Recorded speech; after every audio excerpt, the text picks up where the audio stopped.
Diaspora FM, le journal.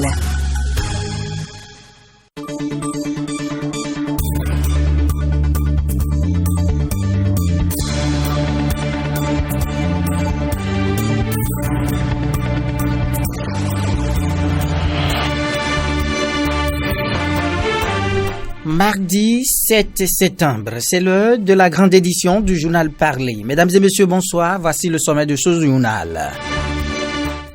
Du 1er janvier au 1er septembre, 26 cas de viol sur des mineurs âgés de 4 à 15 ans ont été enregistrés à Bomey-Calavi. Seul le mois d'août a connu 5 cas. La réaction du maire de la ville est attendue dans ce journal. Les équipes du Bénin et de la République démocratique du Congo ont fait match nul 1-1 hier à Cotonou dans le groupe J des qualifications pour la Coupe du Monde 2022 de football. Et puis en Guinée, le chef des putschistes a promis installer un gouvernement d'union nationale chargé de conduire une transition politique dont la durée n'a pas été précisée. Les militaires ont commencé à remplacer les autorités civiles et un couvre-feu est décrété de 22h à 5h. Voilà l'essentiel à développer dans cette édition. D'autres sujets vont meubler ce journal. On se retrouve juste après cette courte pause. Aristide Sétier. Bienvenue à tous et à toutes. On démarre cette édition par un carnet noir.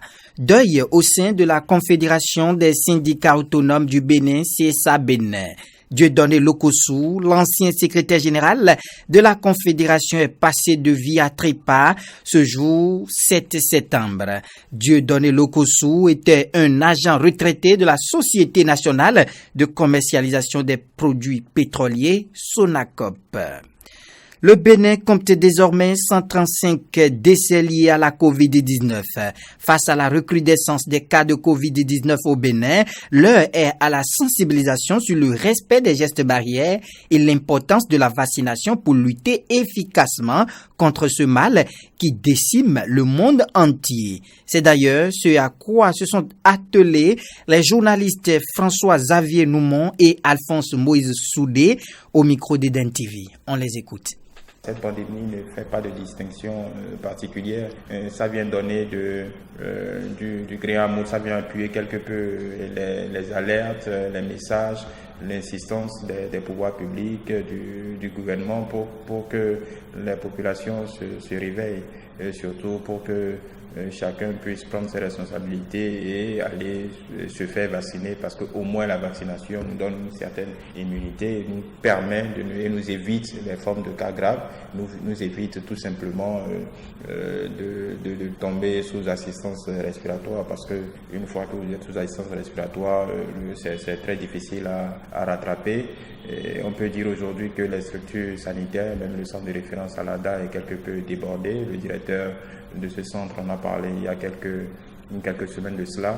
Les agents de santé sont soumis à des risques intenses. Donc, je crois que ce mal-là, moi, j'ai dit aux gens, moi j'ai été contaminé par la Covid-19, j'ai été traité, je dis, ceux qui pensent que ce mal-là n'existe pas, je leur dis aujourd'hui à visage découvert que la Covid-19 existe. Parce que je l'ai chopé, comme on dit, j'ai été traité depuis le mois d'avril. Il faudrait que nous, Béninois, nous puissions prendre conscience. Je dis, le gouvernement fera ce qu'il fera, mais nous-mêmes, citoyens, le minimum qu'on demande, c'est le respect des gestes barrières. Le respect des gestes barrières. Mais il y a que, dans ce pays, vous allez voir encore des gens à 3, 4 sur une moto, sans cache-nez. Il y a que des gens continuent de s'enlacer. Il y a que des gens continuent de se serrer la main. Mais je dis, ce qui fait aujourd'hui polémique, c'est la vaccination. Et je voudrais nous dire, au-delà de la vaccination, nous devons encore respecter les gestes barrières. Parce que être vacciné ne nous épargne pas de la maladie. Être vacciné nous épargne de la forme grave. Donc, je demanderai à tous mes compatriotes, ceux qui ont la possibilité d'aller se faire vacciner, de le faire. C'est vrai que que sur les réseaux sociaux, il y a une kyrielle d'informations qui ne nous rassure pas. Et j'ai dit, bon, maintenant, si l'État ne nous rassure pas, il nous revient chacun de prendre nos responsabilités parce que quand nous mourrons, c'est une perte pour notre famille. Peut-être la République nous rendra des hommages, mais c'est une perte pour notre famille. Donc je demanderai tous les Béninois, quel que soit le milieu où se trouve, de commencer par respecter les gestes barrières. Au-delà de la vaccination, nous devons respecter les gestes barrières et nous devons éviter d'aller dans les grands groupes. Moi, je dis, si quelqu'un se fâche après moi parce qu'il m'a invité à son anniversaire, je ne suis pas venu, tant pis pour lui. Si quelqu'un se fâche après moi parce qu'il a enterré un parent, je ne suis pas allé, tant pis pour lui, parce qu'on a dit au-delà de 50 personnes, il ne faut pas y aller. Donc, il faut que chacun prenne ses responsabilités. Si nous ne prenons pas nos responsabilités, nous serons les seuls en face. Parce que quand vous allez même à l'ADA, l'État mettra à disposition les moyens qu'il faut. Mais si vous n'êtes pas sauvé, c'est que, bon, vous êtes parti. Donc, la meilleure chose à faire, le mal existe. Le mal est en train de sévir. Protégeons-nous et protégeons nos proches. L'alphabétisation est un facteur d'unité de droits humains. À la veille de la célébration de la 56e journée internationale de l'alphabétisation, le ministre des Enseignements secondaires, techniques et de la formation professionnelle insiste sur la réduction de la fracture du numérique. Voici un extrait de son message. Il est au micro de Mori Anoagwa.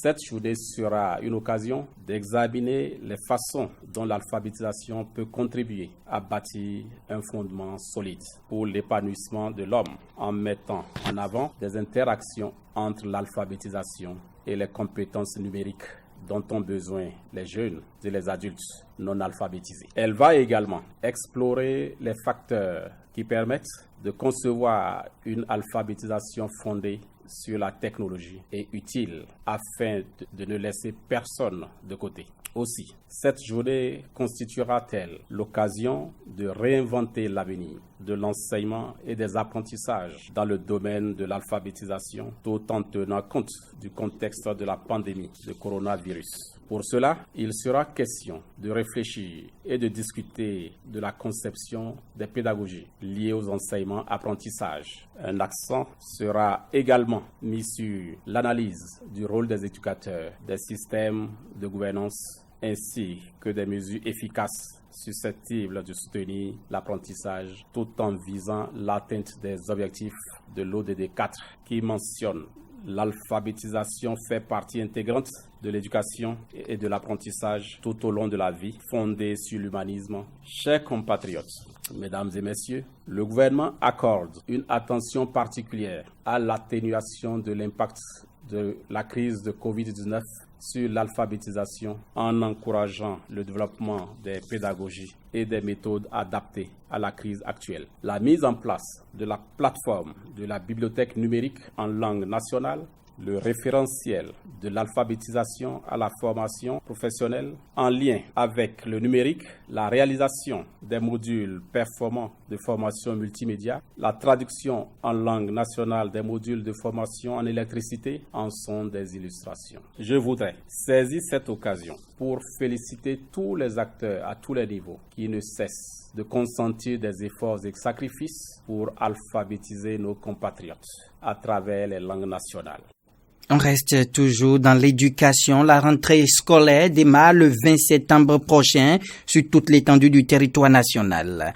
À un peu plus d'une semaine de la rentrée 2021-2022, le gouvernement a fixé les grandes dates de l'année scolaire à venir via un arrêté interministériel. Quelles sont les dispositions à prendre afin d'assurer une bonne rentrée aux apprenants?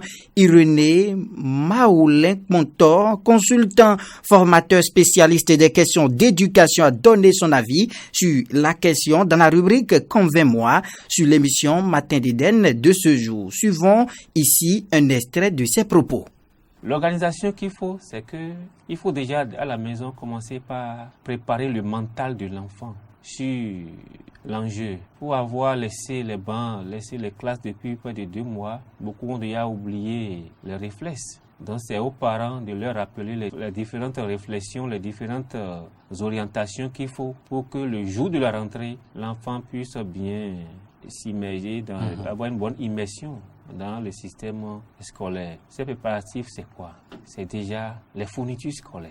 Un enfant qui a 2 semaines de la rentrée n'a pas encore un bic, n'a pas encore un sac, n'a pas encore un cahier, mais il va se faire des soucis sur ce qui veut se passer. Donc, les parents doivent déjà commencer par prêter les fournitures scolaires de leurs enfants. Après cela, il y a l'inscription dans les établissements. Il y a d'autres qui veulent changer d'établissement, il y a d'autres qui sont passés en classe supérieure. Donc, l'inscription est très capitale pour que l'enfant ait déjà son billet d'entrée, comme on le dit.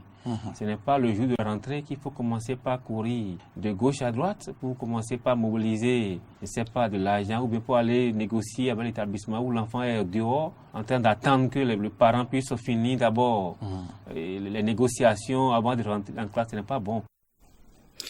Cette édition se poursuit, les statistiques font froid dans le dos et si des actions responsables ne sont pas menées à temps, la situation risque d'empirer. Voilà la situation triste qui prévaut dans la commune d'Abomey-Calavi où la recrudescence des cas de viol sur mineurs à la peau dure. Le maire de la commune d'Abomey-Calavi, Angelo Évariste Awandinou, se prononce sur ce phénomène qu'il condamne avec la dernière rigueur. Il a été joint au téléphone. On l'écoute. Nous avons fait une réunion avec le ministre, le préfet, le procureur, avec les stages d'explorer par rapport à ça. La dernière fois, où des recommandations fortes ont été données. On a fait le constat et c'est pour ça que cette réunion a été faite, pour voir comment maintenant lutter contre ça. C'est parce qu'on n'est pas d'accord qu'on a organisé la réunion, d'accord, et impliquer désormais maintenant les chefs d'arrondissement, les chefs quartiers. Ceux qui font ça là sont dans des maisons, non? Ils sont dans des familles, c'est sûr. Et c'est surtout au niveau des familles que ça se passe. Et au lieu que les familles laissent la justice aller au bout pour décourager définitivement ça, ce sont les mêmes membres de famille qui disent non, on va gérer ça entre nous à la maison parce que c'est le cousin du temps, c'est ça. Et c'est des faits qui encouragent la chose en fait. C'est pour ça que les collectivités ont été invitées à la réunion, on leur a expliqué le fait et on leur a dit désormais comment ils vont réagir par rapport à ces cas de viol sur mineurs. Donc c'est un acte à décourager sur le territoire de Calavi. Une affaire qui concerne tout le monde. Et j'invite la population à être vigilante et à la dénonciation. On ne doit pas laisser les gens commettre d'abord l'acte. Il faut sensibiliser, il faut anticiper. Donc la population est appelée à la vigilance, à fournir régulièrement les informations aux autorités que nous sommes. Saisir la police, la mairie, le procureur, toutes les voies possibles pour décourager ce vilain comportement qu'on note aujourd'hui dans nos communes.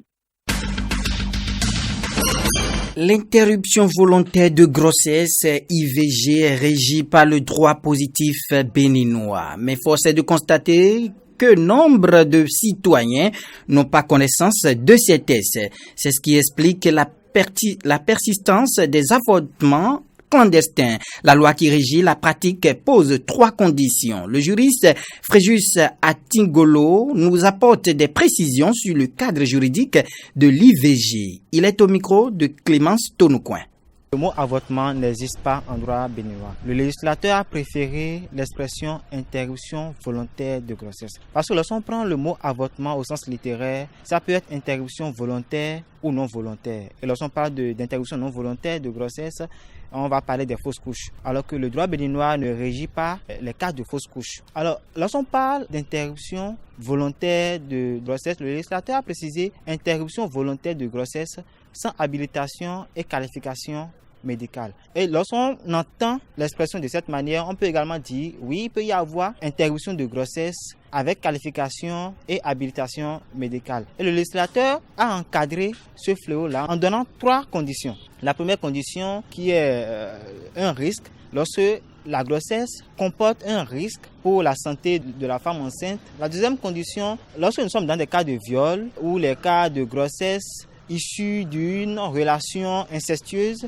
ou lorsque l'enfant, le fœtus, a une malformation. Et lorsqu'on prend le pan qualification médicale, il ne s'agit pas, lorsqu'on se retrouve devant l'une de ces conditions, d'appeler son frère, un médecin, un ancien médecin, de dire voilà, le législateur a prévu que lorsque le fœtus a une malformation, il faut avorter. Donc viens m'aider, nous allons avorter. Il faut un médecin qualifiés, médecins certifiés. Et l'article 519 du Code pénal a été clair.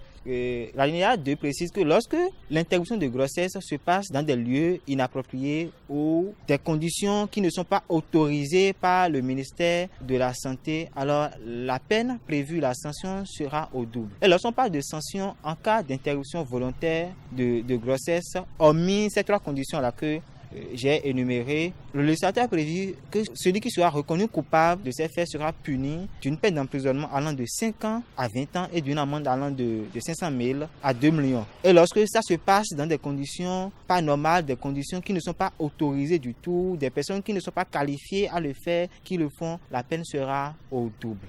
L'empereur mondial de la fraternité Ogboni, Abibou Adeola Adam, alias Owolobe, et ses co-accusés étaient au tribunal de Cotonou ce jour.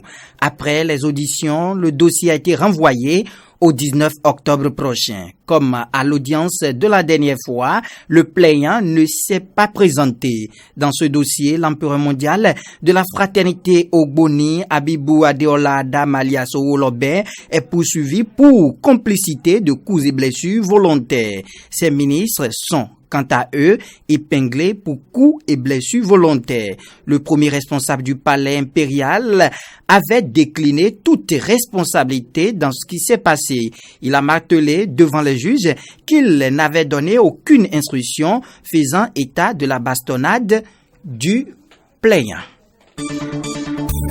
Les nouvelles africaines et internationales.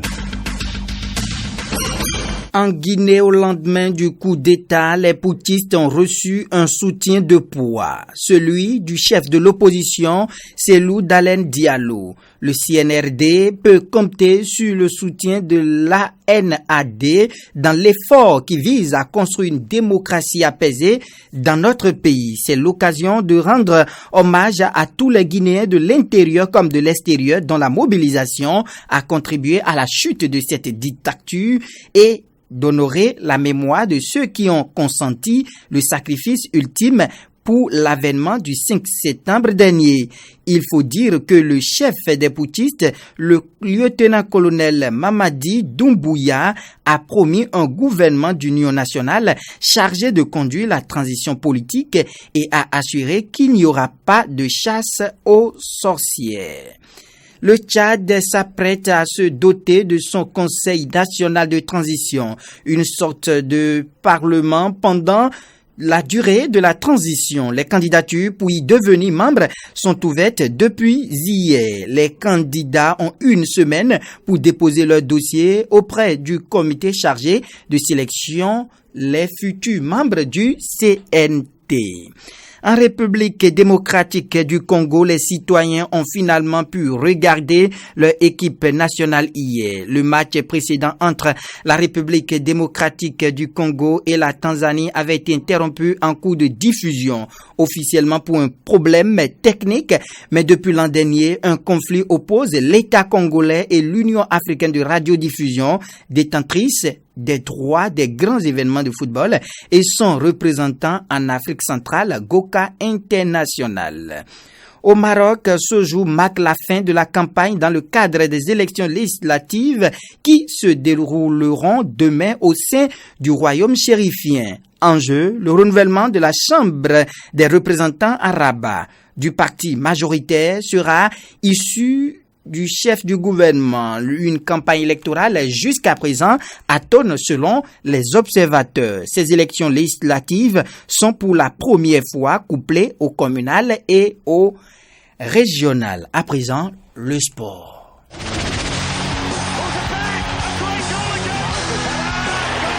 Tout le sport.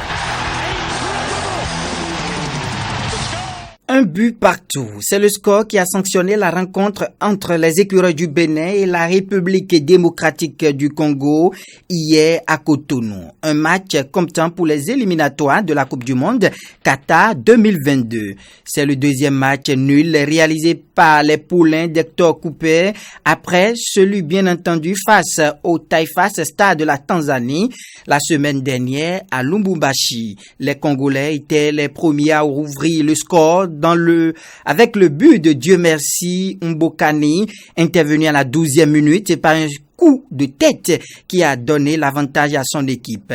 C'est à la 33e minute que le Bénin va répondre à la nation congolaise des suites d'une erreur défensive qui a vu le ballon finir sa course dans le filet de Joël. La deuxième mi-temps a été une bataille entre les milieux de terrain des deux sélections. Côté congolais, le sélectionneur Hector a effectué quelques changements, à l'exemple de Bolengui qui a remplacé Shadrack Akolo, sans oublier l'entrée sur tapis vert de Kebano. Malgré cela, même s'il y avait quelques actions menées de part et d'autre, aucun autre but n'a été signalé des deux côtés. À l'issue de cette confrontation, le Bénin reste provisoirement à la première place du groupe J avec 4 points, suivi de la République démocratique du Congo avec 2 points. La Tanzanie, qui a jusque-là 1 point, reçoit le Madagascar aujourd'hui à Dar es Salaam. À présent, suivons les impressions de quelques spectateurs à la fin du match. C'est un beau match. Nous aurions aimé avoir des écureuils plus flamboyants que ça, mais c'est déjà très bien qui ne concèdent pas une défaite sur leurs propres installations. Et c'est quand même bon pour la suite. On a assisté à un très bon match de la part des écureuils, même si ce n'était pas le score qu'on voulait, parce que personnellement j'aurais aimé que les écureuils s'imposent sur leur propre terrain. Je pense que rien n'est encore perdu. Actuellement ils sont premiers de leur groupe. Je pense qu'ils doivent continuer sur cette lancée jusqu'à la fin de cette phase. Notre pays, le Bénin, vient de faire un match nul à domicile. Et moi, je tiens à le dire merci pour ce score, même si je m'attendais à une victoire à domicile. Le cul est rond pour les 22 acteurs, donc ils ont fait ce qu'ils ont pu. Donc mes sentiments sont des sentiments de joie et de satisfaction. Vraiment, je suis heureux, j'ai suivi un bon match. Et au début, j'avais plus peur. Au moment où les Congolais ont marqué le premier but, je m'étais dit que donc c'est fini. Donc les miens, sur leur propre terrain, seront battus. Mais Dieu merci, ils ont pu égaliser ça et ils ont mené ça jusqu'à la fin.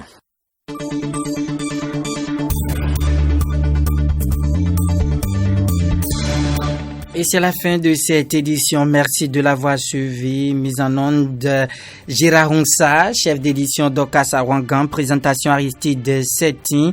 Mais avant de partir, retenez cette citation de William Shakespeare. Je cite: l'amour vrai, sa sincérité se distingue par les actes bien mieux que par les paroles. On se retrouve dans 8 minutes, autrement dit à 13h30. Pour l'émission Réagissons à l'actualité, n'oubliez surtout pas de vous laver les mains à l'eau et au savon et portez vos masques en tout lieu. Au revoir.